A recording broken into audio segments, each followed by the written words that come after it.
And just a couple of quick things here. Americans for Financial Reform. Payday loan sharks are circling Washington, D.C.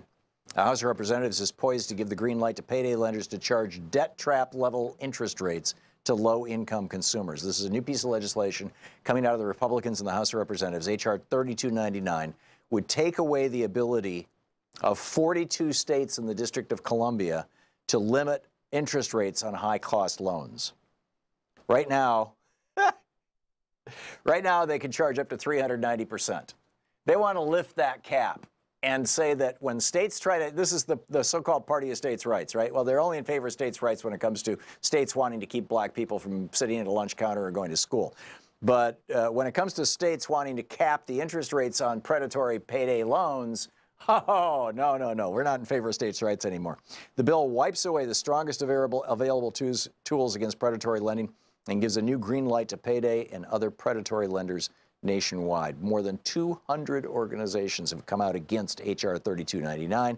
20 state attorneys general have warned about the dangers of this legislation. Faith organizations, civil rights organizations, consumer organizations, the Republicans don't give a damn about any of them. They're saying, we're going to go ahead and deregulate the payday loan business because they give us good money. Scott in Canfield, Ohio. Hey, Scott, what's on your mind? Not too much. I do appreciate you taking my call. Sure. I am a conservative Republican, not necessarily the biggest fan of Trump, but a lot of that going around right now, Scott. Well, you know what? He was, the lesser of two evils. I felt Hillary was going to go way, way too far to the socialist side, and I felt Trump wasn't going far enough to the conservative side because he's an old Democrat who's posing as a Republican. So you're in with the billionaires who think that we should not have social welfare programs, we shouldn't have Medicare for all, we shouldn't have unemployment insurance, we shouldn't have Social Security. Is that right? I believe everybody should be responsible for themselves in a limited government, limited social safety net. Now, I am not a horrible person, but I am a hardworking business owner. Everything that I've had and everything that I've ever created out of my life has been for myself. Really? So you paid for your own elementary school education? I pay my taxes. I pay much more. And you paid for all the... Go ahead.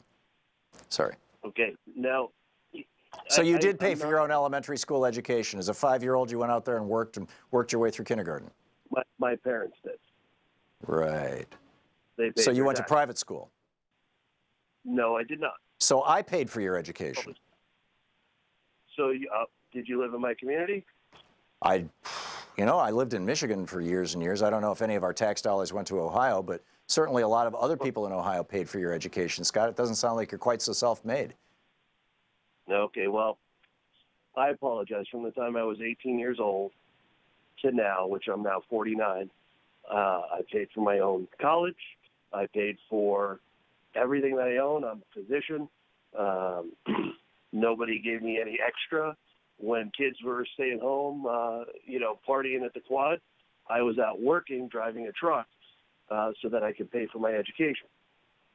Yeah, I've been supporting myself since I was 16 too, Scott, but I wouldn't say that I paid for everything or that I was a self-made man. I stood on the shoulders of a lot of other people. I think we all do. And to say that because you can afford to buy health insurance, that the rest of the country that can't afford to buy health insurance, which is about half of us, should just die, just seems not just heartless, but stupid. I mean, we've got a flu epidemic going on. There are diseases. There's a form of tuberculosis right now which is making a reappearance in New York and Los Angeles, for which there is literally no cure. Multi-drug-resistant TB. Countries that have national health care systems are just fine. They're well positioned to deal with these kind of problems. We in the United States, with 30 million people who have no access to health insurance, or health care for that matter, are not. This is a national security issue as well as a moral issue. Shouldn't we be all in on this stuff, Scott? Well, didn't Obama give insurance to everybody? No, he didn't. The Supreme Court took that away. Okay. The Supreme Court said that governors in red states could prevent poor people, the working poor. You have to work to be eligible for Medicaid expansion. So 100% of this is not your lazy, welfare queens or whatever you've got in your head. It's 100% working people, and in 26 red states now, the governors or the state legislatures have said, no, we're not going to offer health insurance to working people. Screw them. How about the state of Ohio? I'm sorry? How about the state of Ohio? People don't qualify for Medicaid if they don't have a job.